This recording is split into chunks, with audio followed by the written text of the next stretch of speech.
비시디아 안디옥에서 복음을 전했던 그 내용을 가지고 또 하나님 주시는 말씀의 은혜를 받게 되기를 주의 이름으로 축복합니다.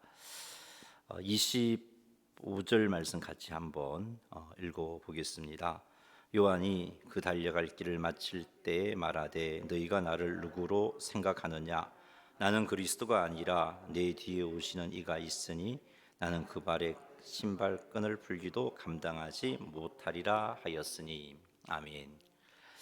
여기 요한은 세례 요한입니다. 바울은 비시디아 안디옥에서 복음을 전거하면서 세례 요한의 증언을 인용하므로 세례 요한이 그리스도가 아니다 하는 것을 분명히 밝히고 있습니다. 많은 유대인들 사이에서 세례 요한은 존경을 받는 인물이었고 또 뿐만 아니라 그가 그리스도가 아닌가 하는 생각들을 하고 있었습니다.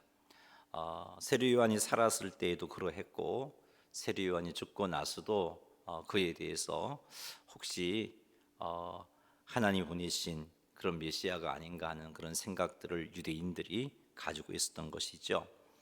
바울은 비시디아 안디옥에서 복음을 증거하면서 그런 생각을 가지고 있는 그 회당에 있는 유대인들에게 분명하게 말하고 있습니다.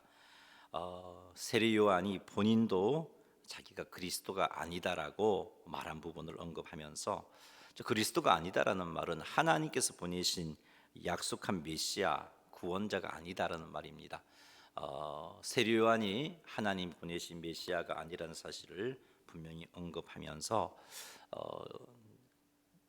진짜 그리스도가 누구인지를 바울은 밝히고 있습니다. 세례 요한은 수많은 사람들에게 존경을 받았습니다. 많은 백성들이 요한을 추종했고 이렇게 많은 사람들에게 인정을 받았음에도 불구하고 많은 사람들이 막 추종하고 따르다 보면 자칫하면 세례 요한이 자기 사명을 잊게 될 수도 있습니다. 우리 기독교 역사를 쭉 돌아볼 때 놀라운 능력을 행했던 자들이 결국은 또 하나님을 대적하는 자리에 떨어져 하나님의 교회를 아프게 했던 사건들이 많이 있습니다. 그런 실수를 세례 요한은 범하지 않고 있습니다.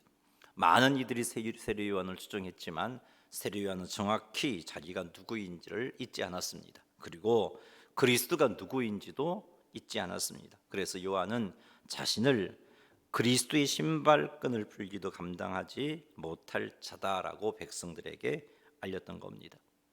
세례 요한은 많은 사람들이 추종함에도 불구하고 흔들리지 않고 교만하지 않고 내가 누구인지 그리스도가 누구인지를 정확하게 알아서 끝까지 세례 요한은 사명을 감당하게 됩니다. 교만하지 않고 하나님께서 원하신 귀한 사명을 감당하게 됩니다. 세례 요한처럼 자신이 누구인지 그리고 그리스도가 누구인지를 정확하게 알 때 우리는 하나님께서 기뻐하시는 하나님의 백성된 삶을 살 수 있습니다. 뿐만 아니라 하나님께 주신 사명도 제대로 감당할 수 있고 또한 예수 그리스도도 온전히 믿을 수가 있는 것입니다. 오늘날 많은 성도들이 이단에게 넘어갔다는 사실을 우리는 신천지를 통해서 알고 있습니다. 왜 이런 일이 일어났는가? 성도들이 그리스도가 누구인지를 제대로 알지 못했기 때문입니다. 성경을 가지고 제대로 읽으면서 그리스도가 어떤 분이신지 날마다 상고하며 묵상하는 그런 삶이 있어야 했는데 그러하지 못했던 거죠. 그래서 성경을 가지고 이상하게 해석하면서 자기 교주가 그리스도인 것처럼 해석하는 그것을 신뢰하게 되고 그것이 진짜인 줄 알고 그래서 그들이 요구하는 대로 구원 얻으려고 그렇게 혈안이 되어서 수고하고 애쓰고 헛고생을 하고 있는 모습들을 우리는 보게 됩니다.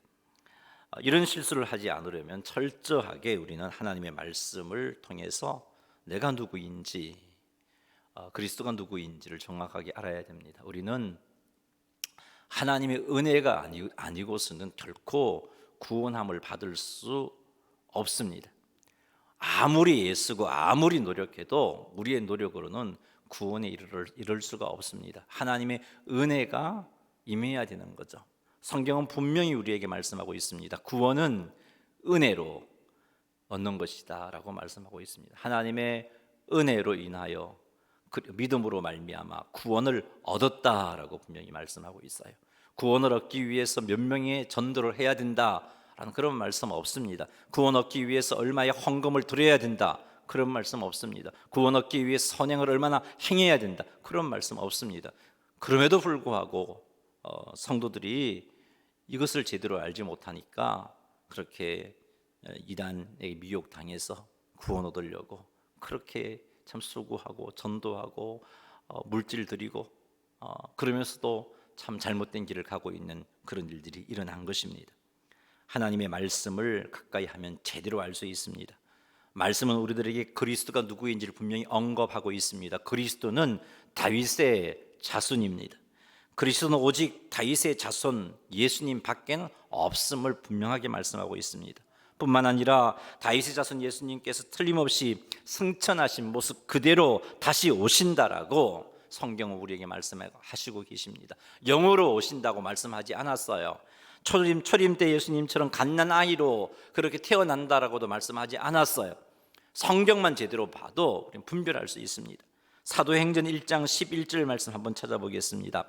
사도행전 1장 11절 말씀 성경을 한번 펼쳐보십시오.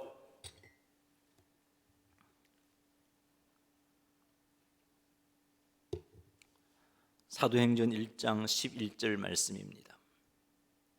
같이 읽겠습니다. 이르되 갈릴리 사람들아 어찌하여 서서 하늘을 쳐다보느냐, 너희 가운데서 하늘로 올려지신 이 예수는 하늘로 가심을 본 그대로 오시리라 하였느니라. 아멘. 어떻게 오신다고요? 하늘로 가심을 본 그대로 오신다라고 말씀하고 있단 말이에요.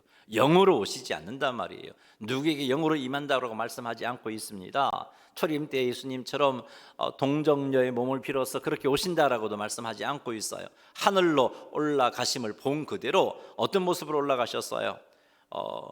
부활하신 몸으로, 부활하신 영광의 몸으로 올라가셨는데 그 모습 그대로 다시 오신다라고 분명히 말씀하고 계시는 겁니다. 사랑하는 성도 여러분, 그리스도는 혈통적으로 다윗의 자손입니다. 그러므로 다윗의 자손이 아닌 자가 그리스도라고 주장하는 것에 속지 마십시오. 아무리 논리적으로 자신이 그리스도라고 주장하고 아무리 놀라운 능력을 행한다 할지라도 다윗의 자손이 아닌 자가 그리스도가 될 수가 없습니다. 그러므로 오늘날 우리나라에 있는 수많은 재림 예수들 다 가짜입니다. 그것만 보더라도 다 가짜라는 사실을 알 수 있어요. 물론 신천지 이만희도 가짜 재림 예수라는 것을 우리는 알아야 됩니다. 성경 한번 찾아보겠습니다. 누가복음 17장 23절에서 24절 말씀입니다. 누가복음 17장 23절에서 24절 말씀입니다. 누가복음 17장 23절 24절 말씀 같이 한번 읽어보겠습니다. 사람들이 너희에게 말하되 보라 저기 있다, 보라 여기 있다 하리라. 그러나 너희는 가지도 말고 따르지도 말라. 번개가 하늘 아래 이쪽에서 번쩍이어 하늘 아래 저쪽까지 비침같이 인자도 자기 날에 걸어하리라. 아멘. 이게 무슨 말이냐면 사람들이 너희에게 말하되 그리스도가 저기 있다, 그리스도가 여기 있다, 이런 말에 미혹하지 말라는 말이에요. 여기 저기 있다 여기 있다는 말은 재림 예수가 여기 있다 재림 예수가 저기 있다는 그런 의미의 말입니다. 그것에 미혹당하지 말라 그랬어요. 너희는 그 말을 듣고 가지도 말고 따르지도 말라라고 말씀하셨어요. 이게 예수님의 말씀입니다. 왜냐하면은 재림 예수는 그렇게 오시지 않습니다. 초림 예수는요 몇몇 사람은 알았어요. 예수님이 오셨다는 사실을 모르는 사람들이 더 많았어요. 근데 재림에서는 그렇게 오시지 않아요. 어떻게 오시느냐? 24절에 보니까 번개가 하늘 아래 이쪽에서 번쩍이어 하늘 아래 저쪽까지 비침같이 인자도 자기 날에 걸어하리라. 번개가 번쩍이면요 다 안단 말이에요. 그것처럼 온다는 거예요. 그것처럼. 그러기에 만일 정말 재림이 하신 예수님께서 오셨다면은 믿든 자든 믿지 않는 자든 간에 재림하신 예수님이 오셨다는 사실을 알게 되어 있어요. 그게 성경의 가르침입니다. 예수님께서 이렇게 말씀하셨고 요한계시록을 보더라도 주님이 재림할 때요, 믿는 자든 믿지 않은 자든 간에 재림하신 예수님을 보고 준비되지 못한 자는 가슴을 치고 통곡을 하고 숨게 되고, 준비된 자는 영광의 주님을 기쁨으로 맞이하게 되어 있다고 말씀하고 있어요. 이게 성경의 가르침입니다. 그런데 이게 성경인데 어떤 단체에서 성경 공부를 하다 보니까 내가 몰랐던 재림 예수가 이미 와 있다고 말해요. 그렇게 흘러가면요, 아무리 논리적으로 그렇게 말한다 할지라도 가짜입니다. 잘못된 겁니다. 성경대로 말씀하고 있는 것이 아니에요. 예수님은 누구나 다 알게 재림하십니다. 출임 때의 모습이 아니에요. 누구나 다 알게 재림하십니다. 그러니 우리 말씀만 정확하게 알아도 이게 이단이구나, 이 가르침이, 이 주장이 잘못되었구나, 잘 되었구나, 바르거나 틀리거나 하는 사실을 알 수 있습니다. 그러니 철저하게 말씀을 배우시기 바랍니다. 말씀을 읽으시기 바랍니다. 여러분, 성경을요, 뭐 1독을 했든 10독을 했든 간에, 지금까지 10독 했든 뭐 50독을 했든 간에 오늘 또 말씀 안 읽으면요, 그 말씀이 희미해지게 되어 있어요. 날마다 말씀을 읽으면요, 과거에 읽었던 말씀까지 겹쳐서 더 새롭게 깨달아지고 더 분명하게 말씀이 뿌리를 내립니다. 그럼 진리가 언제 틀림없이 바르게 서게 되어 있어요. 그러니 여러분, 지금까지 50독 했다, 뭐 100독 했다, 이게 중요한 게 아니고, 그랬다 할지라도 오늘 우리는 하나님 말씀 앞에 겸손하게 나아가야 되는 것입니다. 말씀 앞에 나아가 말씀을 읽어야 예수님에 대해서 또다시 내가 알게 되고, 희미해졌던 기억들이 새로워지고, 재림하시는 예수님의 어떤 모습인지도 또 새롭게 깨달아 알게 되고, 하나님이 무엇을 기뻐하시는지 또 새롭게 깨달아 알게 되는 거예요. 그러기 우리는 날마다 말씀을 가까이 하고 말씀을 읽고 묵상해야 되고 철저하게 말씀을 배워야 하는 겁니다. 그러나 말씀을 배울 때에도 틀림없이 교회 안에서 말씀을 배워야 돼요.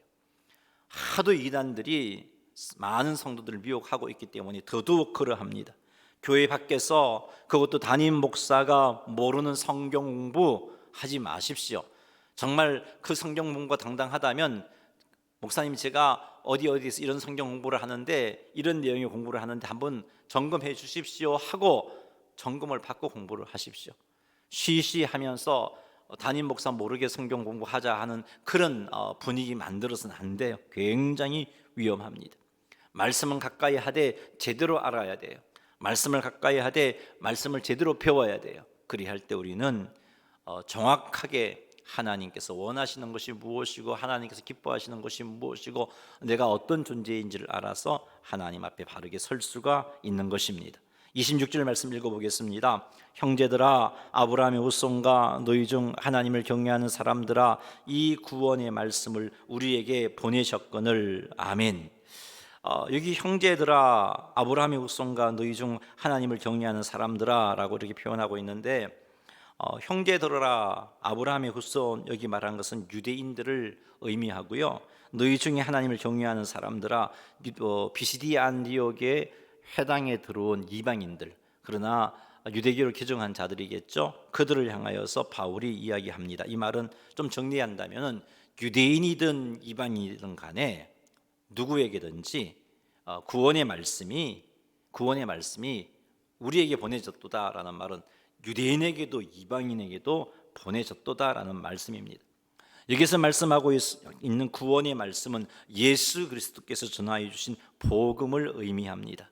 이 복음은 유대인뿐만이 아니라 이방인을 포함한 모든 자들에게 보내어진 겁니다.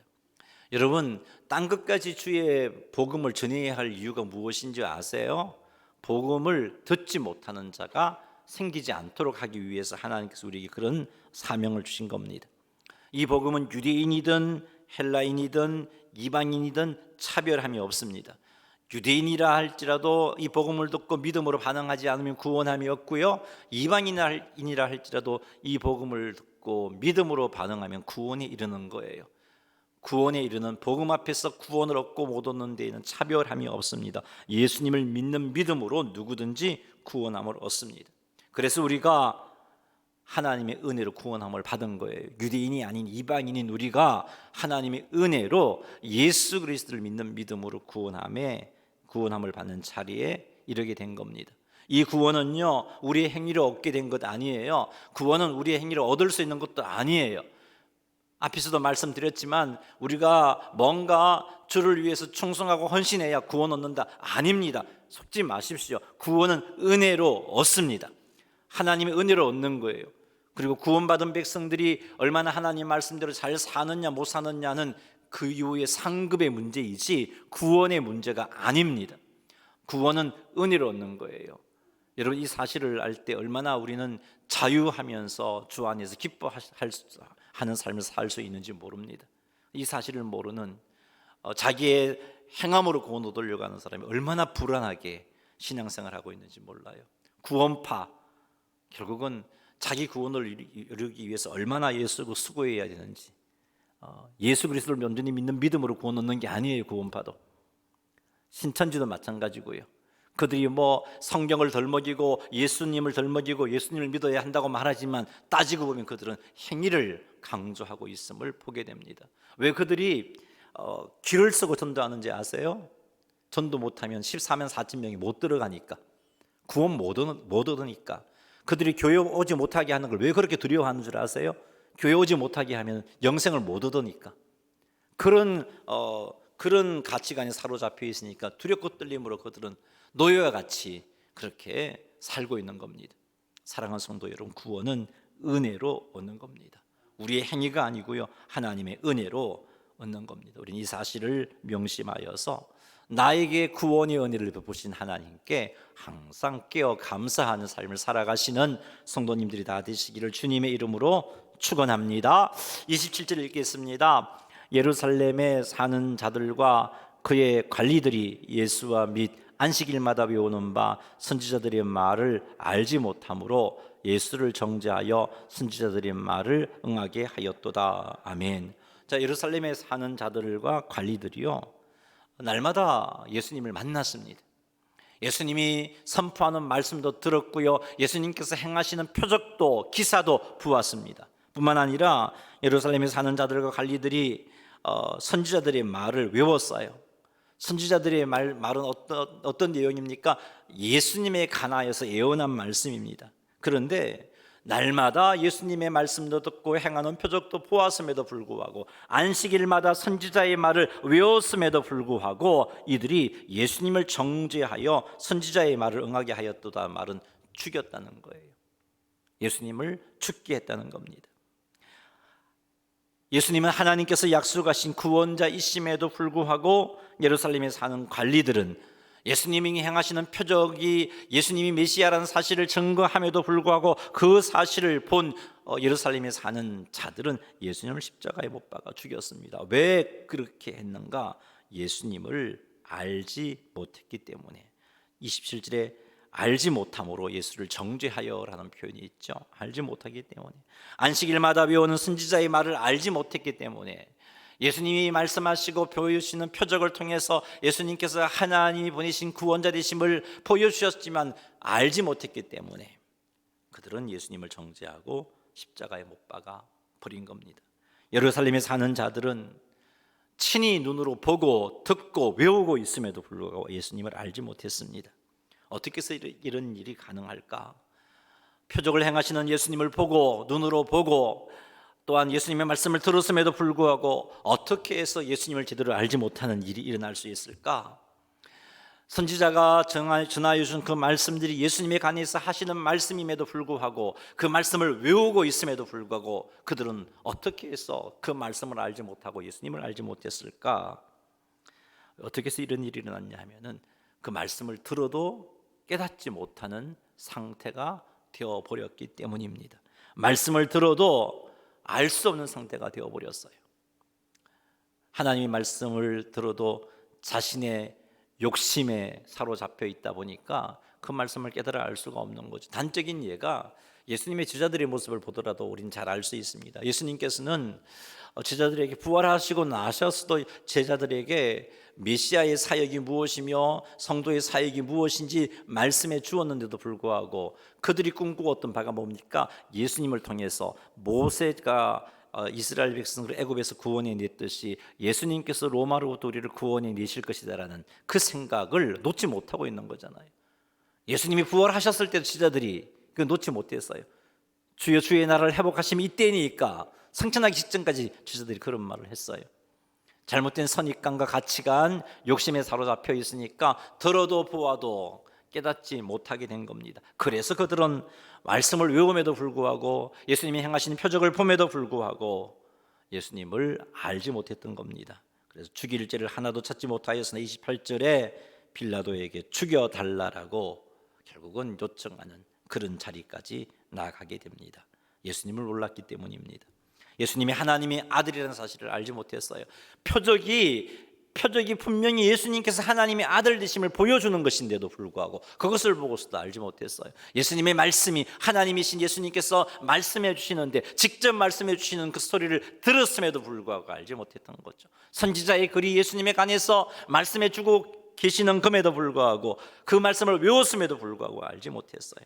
자신의 선입견과 욕심 때문에 사로잡혀서 예수님 행하시는 것을 보았지만 예수님을 증거하는 말씀을 외웠지만 제대로 알지 못했기 때문에 그들은 예수님을 십자가에 못 박아 죽인 겁니다. 죄가 없다는 사실을 알면서도 죄를 만들어내고 거짓 증언을 세워서라도 예수님을 십자가에 못 박아 죽이려고 했고 결국은 그렇게 했던 것입니다.